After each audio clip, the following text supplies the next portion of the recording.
Hello दोस्तों, आपका स्वागत करता हूं मेरे यूट्यूब चैनल फील दिस पे। आज हम बात करेंगे एक ऐसी मशहूर शख्सियत के बारे में जो भारत के नहीं पूरी दुनिया में उस टाइम काफ़ी ज़्यादा पॉपुलर थे और काफ़ी ज़्यादा सुर्खियाँ भी बटोरते थे। उनकी जो भी फिल्म आती थी वो एक तरह से हेडलाइंस बनती थी और दुनिया में जहाँ कहीं भी अपने हिंदी समझने वाले लोग रहते थे उनकी फ़िल्मों को बहुत ज़्यादा देखा करते थे।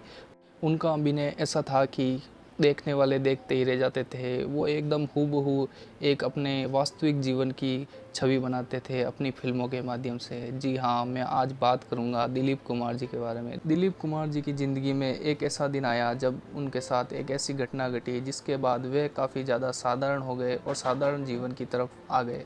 वे काफ़ी ज़्यादा साधारण जीवन व्यतीत करते हैं और हमने देखा है जब तक उनका निधन हुआ वे कहीं ज़्यादा दिखाई नहीं देते और ना ज़्यादा कोई ऐसी बातें करते थे जिससे कोई विवाद खड़ा हो।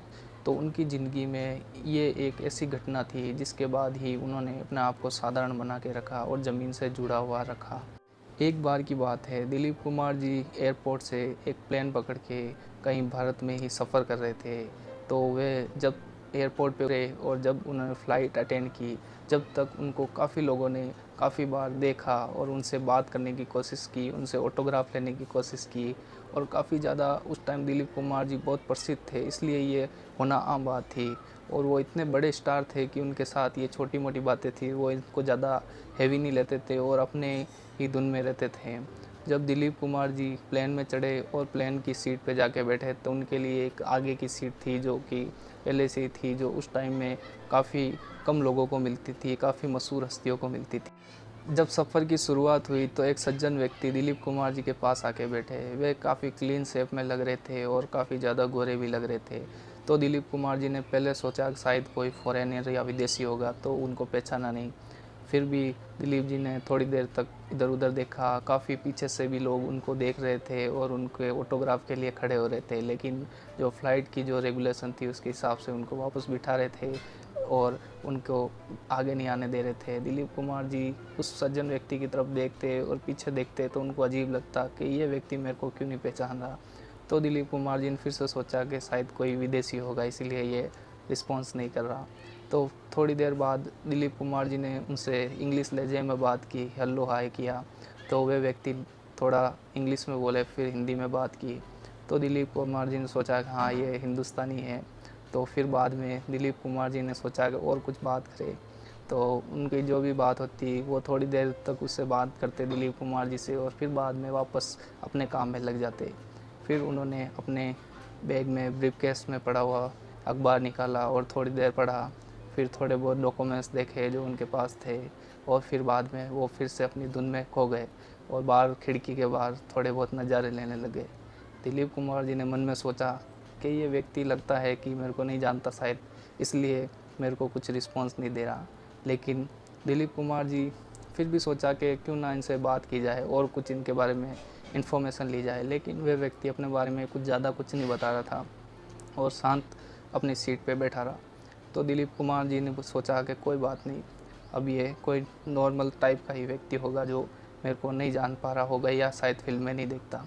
फिर थोड़ी देर बाद दिलीप कुमार जी ने पूछा कि क्या आप फिल्में नहीं देखते, सिनेमा नहीं देखते? तो वह व्यक्ति बोला नहीं, मुझे इतना टाइम नहीं मिलता। तो फिर बाद में जब प्लेन लैंड हुई तो दिलीप कुमार जी फिर से उसके पास गए कि आपने शायद मेरा नाम नहीं सुना होगा, मैं बॉलीवुड में काम करता हूँ, यानी उस टाइम सिनेमा बोला जाता था, तो मैं सिनेमा में काम करता हूँ, मेरा नाम दिलीप कुमार है। तो वह व्यक्ति बोला आपसे मिलके बहुत खुशी हुई और वह मुस्कुराते हुए बोले कि मेरा नाम JRD टाटा है। JRD टाटा का नाम सुनते ही दिलीप कुमार जी के चेहरा उतर गया और वो ऐसे देखने लगे मानो JRD टाटा उनको भगवान के रूप में मिल गए हो। वो व्यक्ति इतना सिंपल और इतना साधारण था, उन्होंने कभी अपने सपने में नहीं सोचा था। उनके सुरक्षा के लिए कोई व्यक्ति नहीं था और वे काफ़ी नॉर्मल टाइप के कपड़े और काफ़ी नॉर्मल टाइप के शूज़ पहने हुए थे, लेकिन उनकी बातें और थोड़ा जो उनका रहन सहन था वो काफ़ी ज़्यादा पढ़े लिखे लोगों की तरह था, लेकिन उनका व्यवहार काफ़ी ज़्यादा सिंपल था। दिलीप कुमार जी उनको देख के सोचने लगे ये व्यक्ति कितना आम लग रहा है, कितना ज़्यादा ज़मीन से जुड़ा हुआ लग रहा है। फिर दिलीप कुमार जी ने अपनी ज़िंदगी में जो भी फैसले लिए वे ज़मीन से जुड़े हुए लिए और काफ़ी ज़्यादा ज़मीन से जुड़े हुए रहे। तो आपको भी ये ध्यान रखना चाहिए कि कोई भी व्यक्ति कितना भी बड़ा क्यों ना हो जाए, उसको ज़मीन से जुड़े हुए रहना चाहिए, क्योंकि हमें हालात कभी भी वो दिखा देता है जो हमसे बड़ा होता है और काफ़ी ज़्यादा प्रसिद्ध होता है। लेकिन हमारे ज़िंदगी में कभी हमको ये नहीं सोचना चाहिए कि हम भगवान बन चुके हैं या कुछ ज़्यादा ही बन चुके हैं, क्योंकि भगवान के ऊपर भी कोई भगवान होता है। और हमें ये सोचना चाहिए कि हम कितने साधारण बने रहें और कितने साधारण रहें, क्योंकि आज की जो ज़िंदगी है वह किसी भी राजा को रंग बनाने में ज़्यादा टाइम नहीं लेती। और हमें ये भी सोचना चाहिए कि हम जितना ज़मीन से जुड़े हुए रहेंगे तो हमारे लोग भी हमसे जुड़े हुए रहेंगे और हम इस दुनिया में अपने आप को एक अच्छी छवि दे पाएंगे। आज दिलीप कुमार जी के पीछे इतनी अच्छी छवि बनी कि वह निधन होने के बाद भी काफ़ी ज़्यादा उनको याद किया जाता है और उनकी फ़िल्मों को देखा जाता है। वो एक ऐसी शख्सियत के रूप में भी जाने जाते हैं जिन्होंने काफ़ी अच्छा काम किया। और उसी प्रकार JRD टाटा, जिन्होंने भारत के विकास के लिए काफ़ी कुछ किया और काफ़ी कुछ करने की कोशिश भी की। वो काफ़ी अच्छी तरीके से भारत को आगे लेकर जाना चाहते थे और उसी प्रयास के लिए आज भी हम जो टाटा ग्रुप को देखते हैं, उनके डोनेशन को देखते हैं, वह काफ़ी ज़्यादा उसी छवि को दिखाता है। वो ज़मीन से जुड़े हुए भी रहे और काफ़ी लोगों की हेल्प भी की। और ये हेल्प आज भारत की जो विकास और परिस्थिति है उसमें भी दिखाई देती है कि जमशेदजी जो टाटा थे, उनके जो JRD जो उनके वंशज थे, उन्होंने काफ़ी ज़्यादा प्रयास किया भारत को आगे बढ़ाने के लिए। तो आपको भी हमेशा जीवन में ज़मीन से जुड़ा हुआ रहना चाहिए और काफ़ी अपने फ़ैसलों में दूसरे के भी फ़ैसलों को देख के फ़ैसला लेना चाहिए और कभी भी जो भी मिले उसके ऊपर कभी घमंड नहीं करना चाहिए।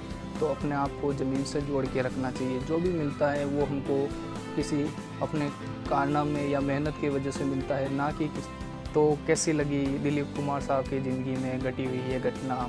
और मेरे इस वीडियो को लाइक कीजिए, मेरे चैनल को सब्सक्राइब कीजिए और इस वीडियो को शेयर भी कीजिए।